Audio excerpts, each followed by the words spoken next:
ఓం నమో నాగదేవాయ నమః. ఈ పవిత్రమైన నాగపంచమి రోజున నాగదేవునికి భక్తి శ్రద్ధలతో పూజ చేసే అదృష్టం నాకు కలిగింది.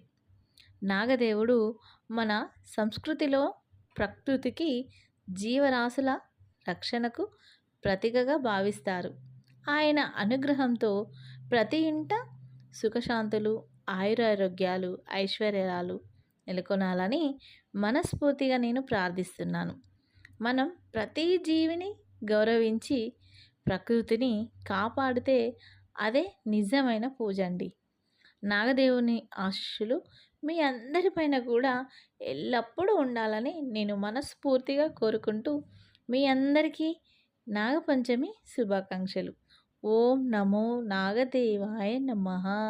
నాగపంచమి సందర్భంగా నేను చదివిన ఒక చిన్న కథ మీతో షేర్ చేసుకుంటాను. ఒక చిన్న గ్రామంలో రామయ్య, లక్ష్మమ్మ అనే దంపతులు ఉండేవారు. వారు చాలా పేదవాళ్ళు, కానీ భగవంతుడి పైన వారికి అపారమైన భక్తి ఉండేది. సేమ్ నాలాగే. ప్రతి సంవత్సరం నాగుల పంచమి రోజున నాగదేవుణ్ణి భక్తి శ్రద్ధలతో పూజించేవారు మనలాగా. ఒక సంవత్సరం తీవ్రమైన కరువు వచ్చిందన్నమాట. ఇంట్లో తినడానికి కూడా అన్నం కూడా లేదు. అయినా లక్ష్మమ్మ డబ్బు లేకపోయినా భక్తుంటే చాలు అని ఒక చిన్న పాత్రలో పాలు పెట్టి సమీపంలోని పుట్ట దగ్గర నాగదేవుడికి సమర్పించింది. ఆ రాత్రి లక్ష్మమ్మకు ఒక కల వచ్చిందట. ఆ కలలో నాగదేవుడు ప్రత్యక్షమై, నీ భక్తి నన్ను సంతోషపరిచింది.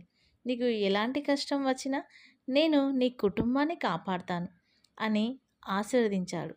కొన్ని రోజుల తర్వాత రామయ్య పొలంలో పనిచేస్తుండగా పెద్ద నాగుపాము కనిపించింది. గ్రామస్తులు దానిని చంపమని చెప్పారు, కానీ రామయ్య ఇది కూడా ఒక ప్రాణమే, దీనికి హాని చెయ్యొద్దు అని అందరినీ ఆపాడు. ఆ నాగుపాము నెమ్మదిగా పక్కకు వెళ్ళిపోయింది. అదే చోట కొద్దిసేపటి తర్వాత తవ్వగా ఒక పాత మట్టి కుండ దొరికింది. అందులో బంగారు నాణాలున్నాయి. ఆ సంపదతో వారు తమ కుటుంబాన్నే కాదు, గ్రామంలోని పేదవారిని కూడా సహాయం చేశారు. అప్పటి నుంచి ఆ గ్రామంలో ప్రతి ఒక్కరూ నాగపంచమి రోజున ప్రకృతిని, ప్రతి జీవిని గౌరవిస్తూ పూజ చేయడం ప్రారంభించారు. మరి ఇందులో మీకు అర్థమైన నీతి? నిజమైన భక్తి అంటే భయం కాదు, దయ. ప్రాణిని గౌరవించిన వారిని దేవుడు ఎప్పుడూ కాపాడుతాడు. తెలిసిన వాళ్ళ ద్వారా ఈ కథ నేను తెలుసుకొని మీకు చెప్పాను. కానీ నాకు చిన్నప్పటి నుంచే మా అమ్మ నాగదేవుని గురించి, నాగదేవుడికి ఎలా పూజించాలి అని నేర్పించింది. నేను నాకు ఊహ తెలిసినప్పటి నుంచి పుట్టలో పాలు పోస్తాను. ఎవరేమనుకున్నా నేను దేవునికి మించి ఎవరిని నమ్మను. అది మంచైనా చెడైనా. ఒకవేళ ఏదైనా చెడు జరిగినా దానివల్ల నాకేదో అపాయం దాటిచ్చిండనో, లేదా దానివల్ల నేను తెలుసుకోవాల్సింది ఇంకేదో ఉందనో, నాకు దేవుడు అలా చెడు చూపించాడు అనుకుంటానే తప్ప దేవుణ్ణి నిందించను, దాన్నే తలుచుకుంటూ బాధపడుతూ కూర్చోను. ముందుకు ఇంకా గమ్యం ఉంది.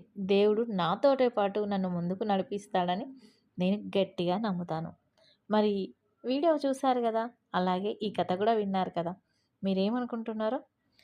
ఈ నాగపంచమి సందర్భంగా నాగదేవుని ఆశీస్సులు మీ కుటుంబంపై ఎల్లప్పుడూ ఉండాలని మనస్ఫూర్తిగా కోరుకుంటున్నాను. మరి ఈ కథ మీకు ఎలా అనిపించింది? మీరు కూడా చదివే ఉన్నారా?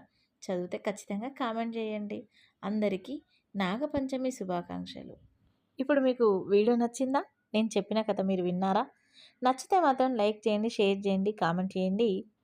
సబ్స్క్రైబ్ చేయడం మాత్రం అస్సలు మర్చిపోకండి. కొత్త వాళ్ళైతే ప్లీజ్ అందరూ, కొత్త పాత అందరూ కూడా సపోర్ట్ చేయండి. Thank you for watching. మరొక మంచి వీడియోతో మీ ముందుకు వస్తుంది మీ చైతుమమ్మ. అందరికీ మరొకసారి నాగుల పంచమి శుభాకాంక్షలు.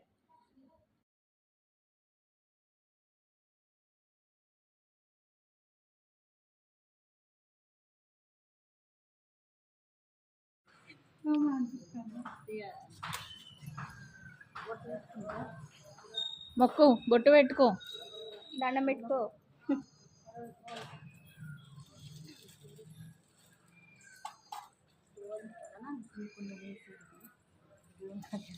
ఈ ప్రసాదం కొంచెం పెట్టు. ఇక్కడ టిఫిన్ బాక్స్లో ఉన్నది. ఇటు వచ్చేయండి, పక్కకు పెట్టి మొక్కి బొట్టు పెట్టుకోండి.